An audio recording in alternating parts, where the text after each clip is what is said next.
जय श्री हरि, जय माता लक्ष्मी, हर हर महादेव, श्री शिवाय नमस्तुभ्यम। राधे राधे मित्रों, मैं सुप्रिया मिश्रा ऑफिशियल स्वागत करती हूँ आप सबका अपनी पॉस्ट मास की अगली श्रृंखला में। मनुष्य का जीवन आध्यात्मिक रूप से सशक्त बनाता है यह पॉस्ट मास, जो कि भगवान श्री विष्णु और सूर्यदेव को समर्पित बताया गया है। इस मास में प्रतिदिन प्रातः काल में भगवान श्री हरि और सूर्यदेव की पूजा अर्चना की जाती है। उनसे विशेष आध्यात्मिक शक्तियाँ प्राप्त होती हैं और इसलिए इस पौष मास के सुंदर पावन समय में हम श्रवण कर रहे हैं पौष मास की इन सुंदर और पौराणिक कथाओं को। आइए आज की श्रृंखला को आगे बढ़ाते हुए सुनते हैं पौष मास की कथा। आज की कथा आरंभ करते हैं। श्री हरि विष्णु ने कहा, हे राजेंद्र, शुक्ला के मन में केवल पति की ही ध्यान था, पति की ही कामना थी। उसको प्रभाव को देखकर इंद्र ने भी पूर्णतया अपने मन को विचार किया, इसके अविचल धैर्य को नष्ट कर दूंगा। ऐसा निश्चय करके उन्होंने तुरंत ही कामदेव का स्मरण किया।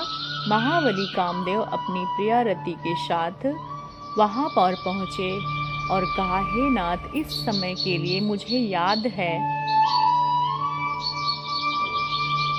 उन्होंने कहा, हे नाथ, इस समय आपने मुझे याद किया, आज्ञा दीजिए, मैं अवश्य उसका पालन करूंगा। कामदेव अपने समक्ष देखकर इंद्र ने कहा, हे कामदेव, यहाँ जो पतिव्रत और तत्पर रहने वाला महाभागा शुक्ला है वह परम पुण्यवती और मंगलमय है। इसे अपनी ओर आकर्षित करना चाहता हूँ। यह सुनकर कामदेव ने कहा, हे सहस्त्र लोचन, आपकी इच्छा पूर्ति के लिए आपकी सहायता अवश्य करूँगा। हे देवराज, मैं देवताओं, मुनियों और बड़े बड़े ऋषिवरों से भी जीतने का शक्ति रखता हूँ। फिर एक साधारण कामिनी को, किसके शरीर में कोई बल भी नहीं है, उसे जीतना कौन सी बड़ी बात है। नारी मेरा घर है, उसके भीतर सदा मौजूद रहता हूँ। इसलिए भाई, पिता, स्वजन, संबंधी, बंधु बांधव कोई भी क्यों ना हो, यदि रूप और गुण है तो उसे देखकर मेरे बाणों से घायल ही हो जाती हैं। उसका चित्त चंचल हो जाता है और वह परिणाम की चिंता नहीं करती। इसलिए हे देवेश्वर, मैं शुक्ला के अस्तित्व को अवश्य नष्ट कर दूंगा। यह सुनकर देवराज इंद्र ने कहा, हे मनोभाव, मैं रूपवान, गुणवान और धनी बनकर कौतूहलवश इस नारी को धैर्य विचलित करूंगा और धर्म से भी कामदेव इस प्रकार कहकर देवराज इंद्र उस स्थान पर गए जहाँ क्रुकल वैश्य में प्रिय पत्नी शुक्ला देवी निवास करती थी। वहां जाकर वो अपने हाव भाव, रूप और गुण आदि का प्रदर्शन करने लगे। रूप और संपत्ति से युक्त होने पर भी वह उस पराये पुरुष शुक्ला ने उसके तरफ नजर तक नहीं डाली।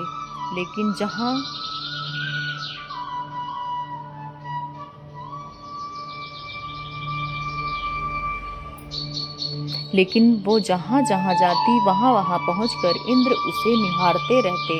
इस प्रकार सहस्त्र नेत्रधारी इंद्र अपने संपूर्ण भावों से उसकी ओर देखते रहते।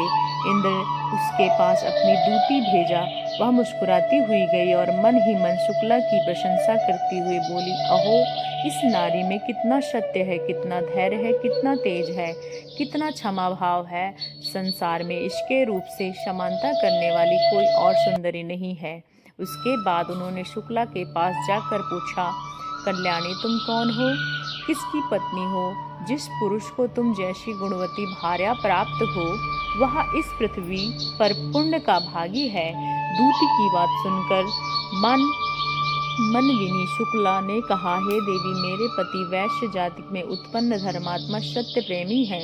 उन्हें लोग कृत्य हैं, उनका चित्त सदैव धर्म में लगा रहता है। वो इस समय तीर्थ यात्रा के लिए गए हैं।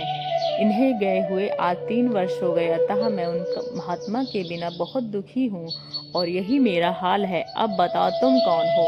जो मुझसे मेरा हाल पूछ रही हो। शुक्ला की यह कथन सुनकर दूती ने कहा, हे सुंदरी, तुम्हारे स्वामी बड़े निर्दयी हैं जो तुम्हें अकेले छोड़कर चले गए। वो अपनी प्रिय पत्नी के घातक जान पड़ते हैं।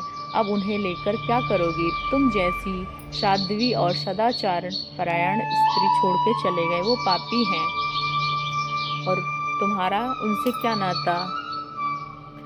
जीवित भी है, पता नहीं वो मर भी गए।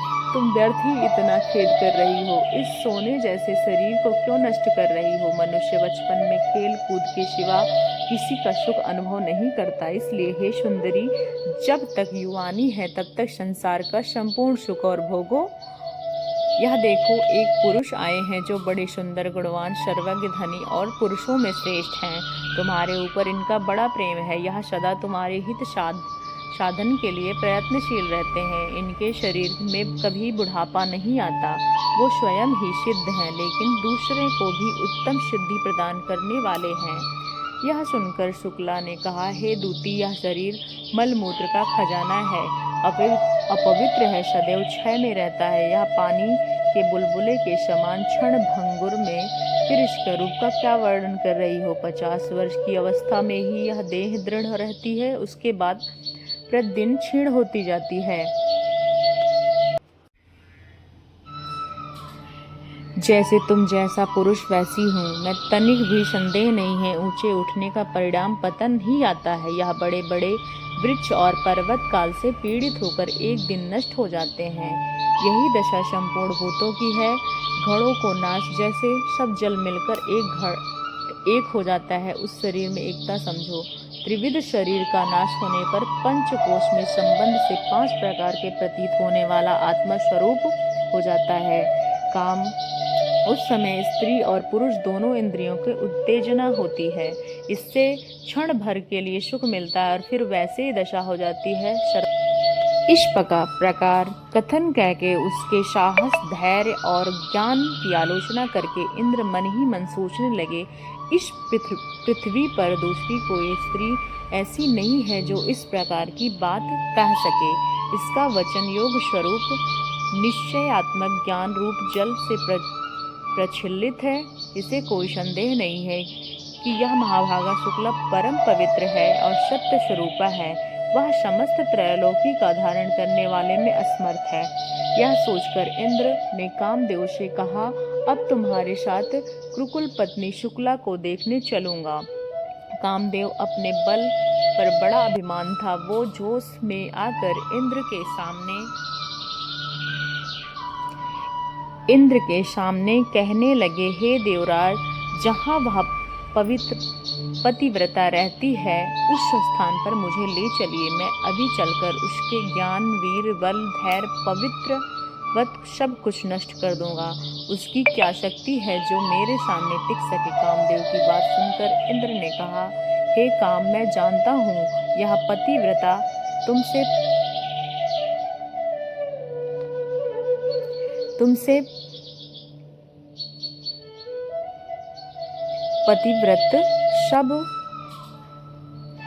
तुमसे परास्त होने वाली नहीं है।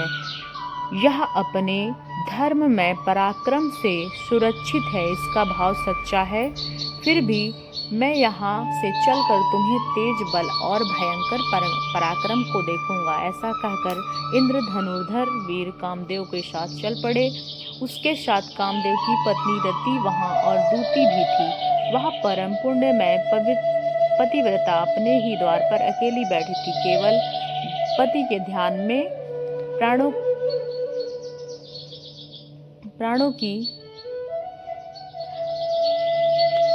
केवल पति के ध्यान में तादरंतर प्राणों के वश में करके स्वामी के चिंतन करती हुई विकल्प शून्य हो गई थी।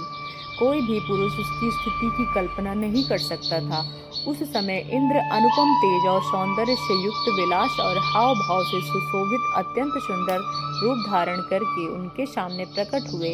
उत्तम विलास और काम भाव से युक्त उस महापुरुष को देखकर भी कृकल की पत्नी उसके रूप, गुण और तेज से तनिक भी सम्मान नहीं किया। जैसे कमल के पत्ते पर छोड़ा हुआ जल होता है, उसी प्रकार वह भी उसको ठहरता नहीं, उसी प्रकार उस सती को भी पुरुष की ओर आकृष्ट नहीं हुई। वह घर के अंदर चली गई और अपने पति के ही अनुरुक्त होकर उन्हीं का चिंतन करने लगी। देवराजेंद्र शुक्ला शुद्ध भाव को समझ गए और उसके सामने खड़े कामदेव से कहने लगे, इस सती ने सत्य रूप पति का ध्यान और कवच धारण किया है। तुम्हारे बाण इसे चोट नहीं पहुंचा सकते, इसलिए शुक्ला को परास्त करना असंभव है। यह पतिव्रता अपने हाथ में धर्म रूपी धनुष और ध्यान रूपी उत्तम बाण लेकर इस समय अपने पति का चिंतन कर रही है।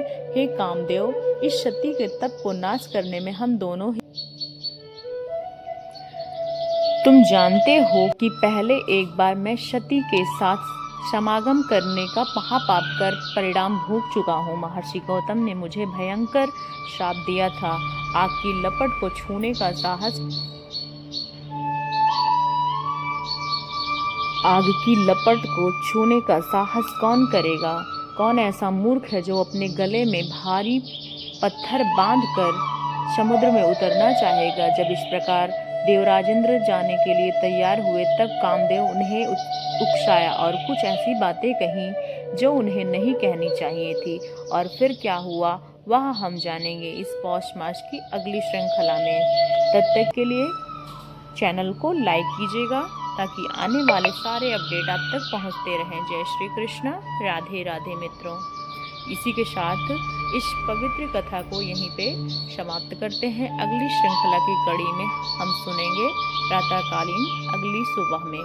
तब तक के लिए जय श्री कृष्ण, राधे राधे मित्रों। आपका दिन मंगलमय हो और चैनल को सब्सक्राइब कीजिएगा। वीडियो को ज़्यादा से ज़्यादा लोगों तक शेयर कीजिएगा ताकि सारे आने वाले अपडेट उन सभी को भी पहुंचते रहें और आपका दिन